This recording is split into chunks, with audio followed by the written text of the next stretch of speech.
Graça e paz, amados de Deus! Você está no seu nosso Ponte Teológico. Estamos aí para mais um vídeo da série Lendo e Comentando a Obra, o clássico Confissões de Agostinho de Hipona. Pois é o clássico que, se você é teólogo, ainda não leu, nunca se importou em ler, passou da hora, né? Todo teólogo grande, todos os estudiosos de teologia precisam ler este clássico que já está aí perdurando há mais de 1000 anos, né? E temos, né, várias traduções em português, né? Você baixa na internet, você compra baratinho. Vocês nada pode impedir você de seguir nos seus estudos, tá certo? E nós estamos aí, colocamos esse propósito, né, para você que caiu aí de paraquedas no nosso canal, ative aí o sininho da notificação, dê o like, comente, compartilhe este vídeo aí nos grupinhos, se inscreva no nosso canal, ative aí o sininho para você receber as notificações, as nossas lives de segunda-feira às 19h30. Dê uma olhadinha, eu sugiro que você dê uma olhadinha na nossa playlist. Nós temos dezenas de aulas gratuitas, né? Curso de História da Teologia, série História da Filosofia Cristã, 86 vídeos, né? São aulas, teologia para iniciantes, 86 aulas, videoaulas gratuitas. Nós não temos clubes de membro aqui, você não é obrigado a pagar nada, tá certo? E nós colocamos no nosso coração esse intuito, né? Hoje é a 31ª aula desta série, lendo e comentando Confissões de Agostinho. Eu já estou seria assim, a parte, Agostinho dividiu em 10 partes, ou 10 capítulos, nesta obra. Nós estamos no 3º capítulo, na 3ª parte, e a cada encontro nós lemos e comentamos 2 versículos, tá certo? E se você deseja nos ajudar, de outra maneira também o nosso canal, aqui embaixo nos comentários nós temos o link do Apoia-se. Você entra lá, você vai ver que tem uma meta financeira. Quando nós alcançarmos essa meta financeira, vamos sortear livro de teologia para os apoiadores. Se você deseja ser um apoiador, um patrono mensal, a partir de R$5, você vai nos apoiar e vamos colocar você no grupo do WhatsApp. Talvez você diga assim, pastor, R$5 para mim é fichinha. R$5 eu tenho até vergonha de dar somente isso aí, contribuir só com isso aí, que não dá nem para comprar uma coxinha com guaraná natural. Eu vou ajudar com 10, com 15, né? Eu quero honrar e abençoar, plantar, semear neste canal, porque tem abençoado vidas. Faça isso, né? Deus está abençoando você, abençoe a outros também, tá certo? Caminhão. E fazendo isso, né, vamos colocar você no nosso grupo do WhatsApp da família Point Teológico. O grupo tá animado lá, hein? Vamos lá. Seguindo aqui. O versículo 13 diz o seguinte.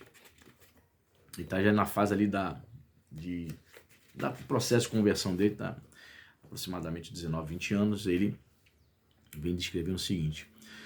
Tampouco eu sabia que a verdadeira retidão, que não julga segundo os costumes, mas conforme a mais justa lei do Deus onipotente, por meio da qual as condutas de épocas e lugares foram adotados, de acordo com as épocas e lugares. Retidão que entre mentes se manteve igual, sempre e em toda parte, não sendo uma coisa num lugar e no outro lugar outra coisa, de acordo com a qual Abraão, Isaac, Jacó, Moisés e Davi foram justos, como todos aqueles elogiados pela boca de Deus. Veja bem, ele diz aqui, no primeiro tópico aqui da versículo 13, tampouco eu sabia que a verdadeira retidão, que não julga segundo os costumes, mas conforme as mais justas de lei onipotente, por meio da qual os condutos da época e lugar foram adotados, de acordo com a época e lugar, a retidão entre mentes se manteve igual em que toda parte, mas sendo uma coisa um lugar e no outro, né? Esses foram julgados injustos por homens sensatos, procedendo como qualquer tribunal humano e medindo, segundo seus próprios hábitos mesquinhos, todos os hábitos morais de toda a estirpe humana. Ele declara aqui que ele não conhecia, né? Ele conhecia sobre retórica, ele conhecia os clássicos gregos, ele estudou acerca dos poetas, dos grandes escritores, mas ele confessa que eu não conhecia a verdadeira retidão.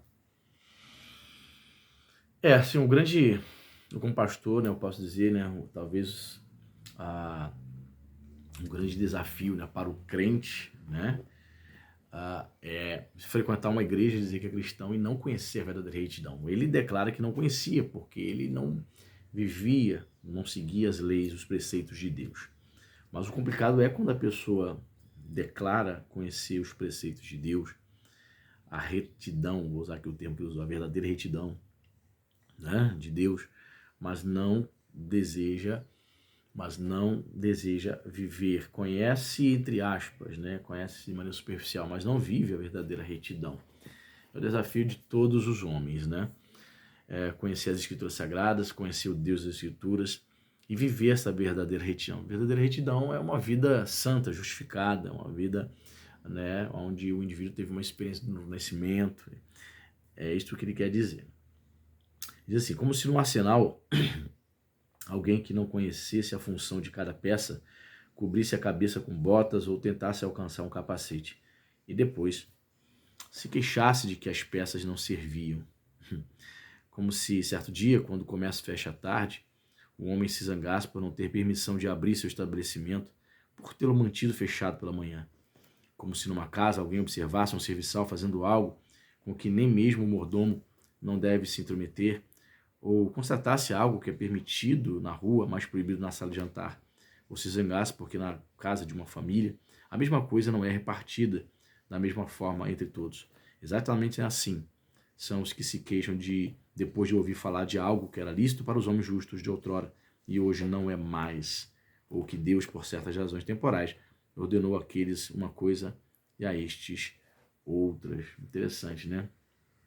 Ele compara as incongruências ou as incoerências, né, observando o dia a dia, o comportamento humano, e ele vai comparar a mesma situação do homem, né, que se queixa da justiça de Deus, né? O homem que se queixa do agir de Deus, né? Estes são os que se queixam depois de ouvir falar que algo era lícito para os homens justos de outrora e hoje não é mais. Por exemplo, você já ouviu algum cristão falando, ou se não fala, de repente já assim pensou ou deixou escapar: puxa, Salomão teve 1000 mulheres, mas hoje eu não posso ter. Tem que ser esposo de uma mulher só. Poxa, queria ter um harém. Ou seja, ele se queixa de observar, por exemplo, preceitos, situações no Antigo Testamento. Davi também, várias esposas, vários filhos. E muitas vezes isso aí foi, Deus tratou, Deus permitiu, né, que aquilo acontecesse naquela época, na lei, e hoje não permite mais. Assim, o homem que se queixa de que algumas coisas eram justas outrora e hoje não é mais, né? E ele observa isso. Pessoas, homens se queixando de questões do passado que eram permitidas. Eu estava vendo um vídeo falando sobre alguns programas de humor dos anos 80, dos anos 90. E quando se fala de programa de humor dos anos 80, anos 90, a pessoa sempre se lembra dos Trapalhões, né? Piadas que hoje seriam canceladas, que eram faladas nos anos 80, anos 90, normalmente, e que hoje as pessoas iriam cancelar aquele humorista. Por exemplo, o Renato Aragão, o Didi, nos personagens dos Trapalhões, olhava às vezes para o Mussum e dizia: fala grande pavão, grande pássaro. Me lembro muito bem, era criança, assistir. Ele fala grande pássaro. O que ele está dizendo? Chamando o Mussum de urubu, né? Seria extremamente cancelado o Renato Aragão nos dias de hoje, mas naquela época a gente ria, achava tudo tranquilo, né? O tempo todo também eu vi o Renato Aragão, o personagem de Didi, insinuando que o Dedé fosse gay, homossexual, chamando ele, ô querida, não sei o quê. Então, hoje as pessoas elas não toleram mais isso por causa da internet, né? Por conta do cancelamento. Então, muitos se queixam, né? Se queixam dessas coisas que eram permitidas há 20, 30 anos atrás e que hoje não são. Né? Alguns vão dizer, essa geração de hoje é uma geração chata, não ri, não brinca. Outros vão dizer, não, tá certo, porque isso promovia a homofobia e o racismo, né? Mas enfim, as pessoas se dividem aí na opinião do qual é o limite do humor, né? Mas voltando, ele diz o seguinte: ou que Deus, por certas razões temporais, ordenou àqueles uma coisa esta outra, todos obedecendo à mesma justiça. Enquanto observam no momento, no mesmo dia, na mesma casa, coisas diferentes, adequadas para diferentes membros, e uma coisa outrora lícita, mas não mais lícita após certo tempo, num canto permitida e até imposta, mas em outro canto com justiça proibida e punida? A justiça é por isso variável ou mutável? Não, mas as épocas em que ela preside não fluem de maneira uniforme, porque são épocas.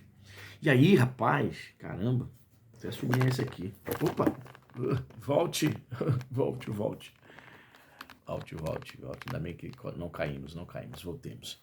Então, vou até subir esse aqui. E fazer a pergunta retórica. A justiça é por isso variável ou mutável? Não. Mas as épocas, estou sublinhando, em que ela preside não fluem de maneira uniforme, porque são épocas. E aí, rapaz, essa declaração de Agostinho aqui pode dar margem para algumas pessoas, por exemplo, dizer assim, a Inquisição católica, né, quando os católicos perseguiram os hereges na Idade Média, ou a perseguição, por exemplo, dos calvinistas ali em Genebra, na Suíça, na Reforma, perseguindo anabatistas, né, levou à fogueira Miguel de Cervantes, acusado de heresia. Enfim, aí vão dizer assim, os que defendem vão dizer, não, era o espírito daquele tempo. Interessante, né? Agostinho, filósofo, teólogo, vai dizer, as épocas, mas as épocas que ela preside não flui de maneira uniforme. Ou seja, em cada época há um pensamento distinto. Deus não muda, é isso que Agostinho está dizendo. Deus não muda, mas os pensamentos dos homens, o contexto social, histórico, mudam. Isso aí dá uma discussão interessante, hein? Determinadas coisas são toleradas por conta da época que aquele indivíduo, aquele grupo social viveu. E aí, o que você tem a dizer? Tolerável? Foi algo que se devia tolerar? Porque o espírito da época, por exemplo, protestantes matando outros protestantes, né, os grupos anabatistas, porque eles batizavam adultos, né? E outros grupos de protestantes não aceitavam o rebatismo, né, digamos assim. Eles acreditavam que o batismo realizado, o pedobatismo infantil na Igreja Católica era válido. Não precisava batizar de novo. Então, Agostinho faz uma declaração aqui interessante. A justiça é variável, mutável? Ele vai dizer, não, a justiça não. Mas as épocas que ela preside não fluem de maneira uniforme, porque são épocas. Bem, eu não concordo com nenhum tipo de assassinato em nenhum contexto. Mas tem certo sentido aqui. Né? Essa ideia, Deus não muda, a justiça não muda, mas o contexto muda. Enfim, se o contexto muda, isso é a perspectiva e a cosmovisão humana. Se a justiça não muda, mas o contexto onde as pessoas vivem muda, significa que Deus não mudou. Então, ainda que a sociedade seja aceitável, tolerável para a sociedade determinadas coisas, o errado sempre foi errado, o certo sempre foi certo. Praticado racismo era tolerada, né? Chamar outro de urubu, né? Uns 20, 30 anos atrás era motivo de riso, né? Eu me lembro que quando eu era criança, passava-se uma listinha de piadas racistas, né? E muitas vezes sem sabedoria, né? Nenhuma, a gente reproduzia aquilo, né? Piadas onde dizia assim, quando é que um negro sobe na vida? Quando o barraco explode. Essas piadas de cunho racista forte. Ou seja, hoje como cristão, eu ficaria hoje propagando diante da justiça de Deus. Isso é praticar justiça? Você depreciar o outro ser humano por conta da cor da pele dele? Por conta da raça dele, da etnia dele? Isso é certo? Isso é justo? Não. Mas eu concordo com o que Agostinho está dizendo aqui. Mas a época, né, as épocas, elas não fluem de maneira uniforme. Os tempos mudam, as épocas mudam e as questões fluem de maneira multiforme. Então era algo tolerável há 30 anos atrás, hoje não é mais. Entende? Porque talvez a questão da justiça tenha aflorado. No entanto, os homens vivem pouco tempo. E ele cita Jó 14, 1. Por isso, suas percepções não conseguem harmonizar as causas de coisas de outras épocas e outras nações, das quais eles não têm experiência nenhuma, com estas de que têm experiência. Quando num só e mesmo corpo o dia, numa só e mesma família, eles facilmente percebem o que é adequado para cada membro, estação, parte ou pessoa. Num caso, eles discordam, num outro, eles concordam. Isso é interessante. Ele diz aqui que o homem vive pouco tempo, e pelo fato dele ter curto período aqui nessa terra, ele não consegue experimentar nem ficar sabendo das várias e numerosas experiências de pessoas que vivem em outras culturas, em outras nações, em outras etnias. É impossível. Nós não temos tempo suficiente de vida para saber determinadas coisas. Quando, por exemplo, eu analiso a teologia, por exemplo, de alguns teólogos liberais que negam, por exemplo, narrativas de milagres. Por que eles negam a narrativa de milagres? Entre inúmeras explicações, talvez seja porque também eles nunca presenciaram um milagre. O contexto dele, vivendo ali naquela cidade, na Alemanha, entendeu? Foi criado numa família bastarda, com boas condições, só lendo, só frequentando boas faculdades, só teve que lidar com a academia, ir na igreja num culto frio, somente no domingo, quando ia. Então o cara nunca viu uma oração pentecostal, uma oração forte para a pessoa ser curada de uma doença, de uma enfermidade. Ele nunca viu uma pessoa ser curada, nunca viu um milagre. Então, quando ele vai para fazer sua teologia, ele vai encontrar explicações na filosofia, até mesmo distorcendo a teologia, dizendo que as narrativas de milagres não existem. Interessante nessa postura aqui de Agostinho. Então a gente vai comentar mais o versículo 14. Essas coisas eu não sabia nem observava. Ele declara, né, as suas limitações. Elas incidiam sobre o meu olhar por todos os lados, mas eu não as via. Escrevia poemas, nos quais cada pé não podia ocupar aleatoriamente qualquer lugar, mas tinha seus lugares diferentes em diferentes composições. Tampouco podia empregar o mesmo pé em qualquer metro. Todavia, a própria arte da qual me servia para escrever não tinha princípios diferentes para esses diferentes casos. Ela englobava todos num só. Mesmo assim, eu não percebia como aquela justiça a qual homens bons e santos obedeceram realmente continha numa forma só, de modo muito superior e mais sublime, todas as coisas ordenadas por Deus, e não variava em parte alguma, embora em poucas e diferentes não prescrevesse tudo ao mesmo tempo, mas distribuísse e ordenasse o que era adequado para cada uma delas. Ele está descrevendo aqui, como foi no versículo anterior, sobre a questão da justiça que ele encontrou nos personagens como Abraão, Isaac e Jacó, personagens do Antigo Testamento. Ele não conseguia perceber, ele não tinha percepção de como funcionava a justiça diante desses homens. Portanto, ele demonstra aqui ter tido dificuldade nesse processo de conversão dele, quando ele observava, quando ele se deparava com textos do Antigo Testamento, ele não conseguia compreender. Ele confessa, né? A obra é Confissões, né? Ele confessa que não entendia a justiça de Deus atuando, agindo nos patriarcas. Ele cita também Moisés, né? Reis Davi. E eu, em minha cegueira, censurava aqueles piedosos antepassados, não apenas em casos em que eles usaram coisas do presente como sendo ordenadas e inspiradas por Deus, mas também em casos em que eles previam coisas que deveriam acontecer, conforme Deus as revelou a ele. Veja, ele era cético, você está entendendo? Ele censurava quando ele se deparava com os personagens lá, estou subindo aqui, ele apresentou ceticismo no que diz respeito a questões sobrenaturais. Assim também, geralmente, pessoas, muitos acadêmicos, nem todos, têm grande dificuldade para acreditar no sobrenatural. Eles preferem a inquirição, a pesquisa, o estudo, a academia, né? Eu gosto também da pesquisa, do estudo, da academia, mas eu creio piamente no sobrenatural, não tenho nenhuma, graças a Deus, não tenho nenhuma dificuldade de acreditar em milagres, tá? Eu particularmente, mas existem outras pessoas que têm uma grande dificuldade, e Agostinho confessa aqui, ele tinha resistência para acreditar em, por exemplo, profecias, questões que Deus havia revelado aos patriarcas, né? Por exemplo, você vê o capítulo 49 de Gênesis, a morte de Jacó, e ali ele vai abençoando os seus filhos. Então, nessa bênção, você vê elementos proféticos de coisas que iriam acontecer através dos descendentes de cada filho de Jacó. Ou seja, ele, quando lia um trecho daquele, não é possível isso aqui, não. Ele tinha resistência para acreditar em questões proféticas. Muito interessante isso, né?